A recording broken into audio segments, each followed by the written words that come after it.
Hi dear friends, Sheeja's ബ്ലോഗിലേക്ക് എല്ലാ കൂട്ടുകാർക്കും സുസ്വാഗതം. ഇന്ന് നമ്മൾ തയ്യാറാക്കുന്നത് ഒരു അടിപൊളി ഫിഷ് ഫ്രൈ ആണ്. ഞാനിവിടെ എടുത്തിരിക്കുന്നത് ഷാരി എന്ന ഫിഷാണ്. ഇതിന് വേണ്ടുന്ന ഇൻഗ്രീഡിയൻസ്: ഫിഷ് 1/2 കിലോ,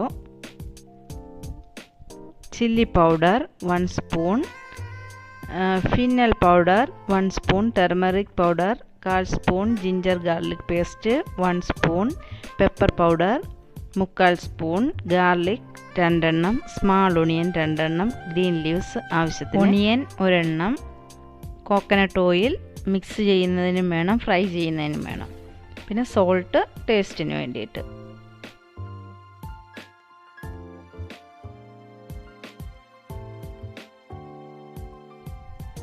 ആദ്യം നമുക്ക് മസാലക്കൂട്ട് തയ്യാറാക്കാം. ആദ്യം ചില്ലി പൗഡർ, പെരിഞ്ജീരകം, turmeric, garlic, ginger paste, pepper powder ഇതെല്ലാം കൂടി നമുക്ക് ഒന്ന് മിക്സ് ചെയ്തിട്ട് അതിലേക്ക് അല്പം വെളിച്ചെണ്ണ ഒഴിച്ച് മിക്സ് ചെയ്യണം. അതിനുശേഷം സോൾട്ട് ആഡ് ചെയ്യണം. സോൾട്ടും കൂടെ മിക്സ് ചെയ്തിട്ട് ടേസ്റ്റ് നോക്കണം. ആ മസാലയ്ക്കനുസരിച്ചുള്ള ടേസ്റ്റ് ഉണ്ടോ എന്ന് നോക്കണം. അതിനുശേഷം നമ്മൾ ഇത് ക്ലീൻ ചെയ്ത് ഫിഷിലേക്ക് നന്നായിട്ട് ഫില്ല് ചെയ്ത് കൊടുക്കണം. ക്ലീൻ ചെയ്ത് നന്നായിട്ട് കത്തി വെച്ച് അതിൻ്റെ പുറമെല്ലാം നന്നായിട്ട് വരഞ്ഞ് വെച്ചിട്ടാണ് നമ്മൾ ഇതിനകത്ത് അപ്ലൈ ചെയ്യുന്നത്. അപ്ലൈ ചെയ്തിട്ട് നമ്മളൊരു 15 മിനിറ്റ് നമ്മൾ ഫ്രിഡ്ജിനകത്ത് വെച്ചേക്കണം. ഫ്രീസറിലല്ല, താഴെ. അങ്ങനെ വെച്ചിരുന്നതിന് ശേഷം നമ്മൾ എടുത്തിട്ട് വെളിച്ചെണ്ണയിലാണിത് ഫ്രൈ ചെയ്യുന്നത്. ഇതിൻ്റെ ഇത്രയും ടേസ്റ്റ് വരാൻ കാരണം അതിനകത്ത് നമ്മൾ പെരിഞ്ജീരകത്തിൻ്റെ പൗഡർ ചേർക്കുന്നതുകൊണ്ടാണ്. തന്നെയുമല്ല, വെളിച്ചെണ്ണ ഒഴിച്ചാണ് ഇത് നമ്മൾ മിക്സ് ചെയ്യുന്നത്. മിക്സ് ചെയ്യുമ്പോൾ ഒരു നാരങ്ങയുടെ അല്പം നീര് കൂടി ആഡ് ചെയ്യുക. അപ്പോൾ ആ മീനിനുള്ള ഒരു സ്മെല്ലുണ്ടല്ലോ, അതൊന്നും വരില്ല, നല്ലൊരു ടേസ്റ്റ് ഉണ്ടാവും. പാൻ ചൂടായിട്ടുണ്ട്, വെളിച്ചെണ്ണ ഒഴിച്ചു കൊടുത്തിട്ടുണ്ട്. വെളിച്ചെണ്ണ ഒന്ന് ചൂടാകട്ടെ. ചൂടായതിന് ശേഷമേ നമ്മൾ ഫിഷ് ഇട്ട് കൊടുക്കാവുള്ളൂ, അല്ലെങ്കിൽ അതിൻ്റെ അടിയിൽ പിടിക്കും, അത് പൊടിഞ്ഞു പോവുകയും ചെയ്യും. നന്നായിട്ട് ഓയിൽ ചൂടാകാതെ കൊണ്ട് നമ്മൾ മീനൊക്കെ ഇട്ട് കൊടുത്താൽ. നന്നായിട്ട് ചൂടാകട്ടെ. ചൂടായതിന് ശേഷം അതിലേക്ക് നമുക്ക് ഫിഷ് ഇട്ട് കൊടുക്കാം. മസാലയൊക്കെ പിടിച്ച് നല്ല റെഡിയായിരിക്കുകയാണ്.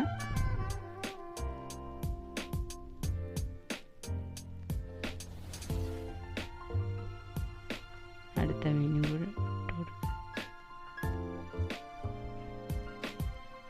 ഇനി അതിന് മുകളിലേക്ക് നമുക്ക് ഓരോ ഫിഷിൻ്റെ മുകളിലേക്ക് ഓരോ തൊണ്ട് തീ നന്നായിട്ട് കുറച്ച് വെച്ച് കൊടുക്കണം. ഫ്ലെയിം എപ്പോഴും മീഡിയം ആയിരിക്കണം, കൂട്ടി വയ്ക്കരുത്. അതിൻ്റെ മുകളിലേക്ക് നമുക്ക് കറി ലീവ്സ് 2 തണ്ട് വെച്ച് കൊടുക്കാം. ഓരോ ഫിഷിൻ്റെ മുകളിലേക്ക് ഇങ്ങനെ വെച്ച് കൊടുക്കാം.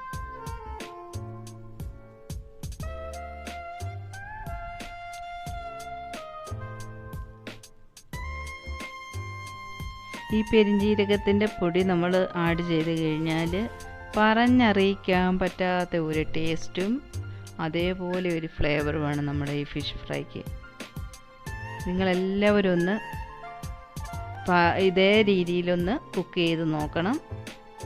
കുക്ക് ചെയ്ത് നോക്കിയതിന് ശേഷം നിങ്ങൾ നേരത്തെ എങ്ങനെയാണോ ഫ്രൈ ചെയ്യുന്നത് അതിനാണോ ടേസ്റ്റ് കൂടുതൽ, ഈ രീതിയിൽ കുക്ക് ചെയ്യുന്നതിനാണോ എന്നുള്ള വിവരം ഒന്ന് കമൻ്റ് ഇട്ടേക്കണേ. വന്ന് എല്ലാവരും ഇങ്ങനെ ഒന്ന് ട്രൈ ചെയ്ത് നോക്കണം. ഒരൊറ്റ പ്രാവശ്യം ഇങ്ങനെ കുക്ക് ചെയ്ത് നിങ്ങൾ കഴിച്ച് നോക്കുക. അതിന് ശേഷം നിങ്ങളെനിക്ക് ഇപ്പോഴിടുന്ന കമൻ്റ് അല്ല വേണ്ടത്, ഇത് കുക്ക് ചെയ്ത് കഴിച്ചതിന് ശേഷമുള്ള കമൻ്റാണ് എനിക്ക് വേണ്ടത്. ഏത് ഫിഷ് ഫ്രൈക്കാണ് ടേസ്റ്റ് കൂടുതൽ എന്നുള്ളത് നിങ്ങൾ അനുഭവിച്ചറിയൂ. നമുക്ക് കറിവേപ്പില എങ്ങനെ വെച്ച് കൊടുക്കാം. വെച്ച് കൊടുത്തിട്ട് അത് നന്നായിട്ട് ഫ്രൈ ആവട്ടെ. ഒരു സൈഡ് നന്നായിട്ട് ഫ്രൈ ആയതിന് ശേഷം നമുക്ക് തിരിച്ചിട്ട് കൊടുക്കാം. കൂട്ടുകാരെ, വീഡിയോ ഇഷ്ടമായാൽ ലൈക്ക് ചെയ്യാനും കമൻറ്റ് ചെയ്യാനും ഷെയർ ചെയ്യാനും മറക്കല്ലേ. പിന്നെ സബ്സ്ക്രൈബ് ചെയ്യുക. അതോടൊപ്പം തന്നെ നമ്മുടെ ബെൽ ബട്ടൺ കൂടി ഒന്ന് ക്ലിക്ക് ചെയ്ത് ആളെന്ന ഓപ്ഷൻ എനേബിൾ ചെയ്ത് വെക്കാൻ മറക്കല്ലേ. എങ്കിൽ മാത്രമേ ഞാൻ അപ്ലോഡ് ചെയ്യുന്ന പുതിയ വീഡിയോസിൻ്റെ നോട്ടിഫിക്കേഷൻ അപ്പോൾ തന്നെ നിങ്ങൾക്ക് ലഭിക്കുകയുള്ളൂ. എല്ലാവരും സബ്സ്ക്രൈബ് ചെയ്യാനും അതുപോലെ ലൈക്ക് ചെയ്യാനും മറക്കുന്നു എന്ന് തോന്നുന്നു. അതുകൊണ്ട് ഇടയ്ക്കിടയ്ക്ക് ഞാനിങ്ങനെ പറയുന്നത് കേട്ടോ. ഒരു സൈഡ് ഫ്രൈ ആയിട്ട് നമുക്കത് തിരിച്ചിട്ട് കൊടുക്കാം. തിരിച്ചിട്ട് കൊടുത്ത് നമുക്ക് നന്നായിട്ട് മുരിഞ്ഞിട്ടുണ്ട് ഒരു സൈഡ്. ഇനി അങ്ങനെ കിടന്ന അടുത്ത സൈഡും കൂടെ വേവട്ടെ. ഇതിലേക്ക് നമുക്ക് സ്പെഷ്യലായിട്ടുള്ള ഒരു ഐറ്റം ചേർക്കാനുണ്ട്. 2 വെളുത്തുള്ളിയും 2 ചുവന്നുള്ളിയും ലേശം കറിവേപ്പിലയും കൂടെ ചതച്ച് ഞാൻ കൊണ്ടുവരുന്നുണ്ട്. ചതച്ച് കൊണ്ടുവന്ന് അതിലേക്ക് ഇട്ടു. ആ ഗ്യാപ്പുള്ള ഭാഗത്തേക്ക് ഇട്ടിട്ടുണ്ട്. അതിനി നമ്മൾ പകുതി ഫ്രൈ ആയതിന് ശേഷമേ അങ്ങനെ ചെയ്യാവുള്ളൂ. അതിനുശേഷം ഒരു 2 പച്ചമുളക് നമുക്ക് 2 സൈഡിലായിട്ട് എണ്ണയിലോട്ട് ഇട്ടിട്ടുണ്ട്. അതൊക്കെ നമ്മൾ ഈ ഫിഷിൻ്റെ കൂടെ കഴിക്കാൻ നല്ല ടേസ്റ്റാണ്. ഇതുപോലൊരു ഫിഷ് ഫ്രൈയും ഒരു പൊട്ടാറ്റോ മെഴുക്കുവരട്ടിയും ഉണ്ടെങ്കിൽ എൻ്റെ പൊന്നോ, ഒരു പറ ചോറ് കഴിക്കാൻ നമുക്ക് സാധിക്കും. അത്രയ്ക്ക് ടേസ്റ്റാണ്. അത് മാത്രം മതി ഒരു പറ ചോറ് കഴിക്കാൻ.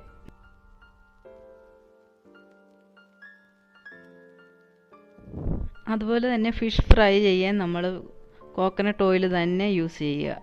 എങ്കിൽ മാത്രമേ ഫിഷിൻ്റെ ആ ഒരു ടേസ്റ്റും മണവും മലയാളത്തിൻ്റെ ടേസ്റ്റ് അത് നമുക്ക് കിട്ടുകയുള്ളൂ. അതുകൊണ്ട് എല്ലാവരും ഇങ്ങനെ ഒന്ന് ട്രൈ ചെയ്തിട്ട് ഇതേ രീതിയിലൊന്ന് കുക്ക് ചെയ്തിട്ട് ഒന്ന് കമൻ്റ് ഇടുമല്ലോ.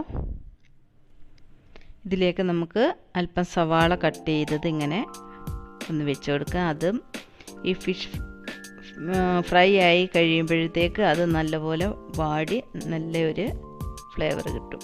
അങ്ങനെ മനോഹരവും ടേസ്റ്റിയുമായിട്ടുള്ള നമ്മുടെ ഫിഷ് ഫ്രൈ തയ്യാറായിട്ടുണ്ട്. എല്ലാവരും ഒന്ന് ട്രൈ ചെയ്ത് നോക്കുക. എല്ലാവർക്കും വീഡിയോ ഇഷ്ടമായി എന്ന് കരുതുന്നു. ഇനി പുതിയൊരു വീഡിയോയുമായി വരും വരെ എല്ലാവർക്കും നന്ദി, നമസ്കാരം, ഗുഡ് ബൈ എന്ന് നിങ്ങളുടെ സ്വന്തം ഷീജ.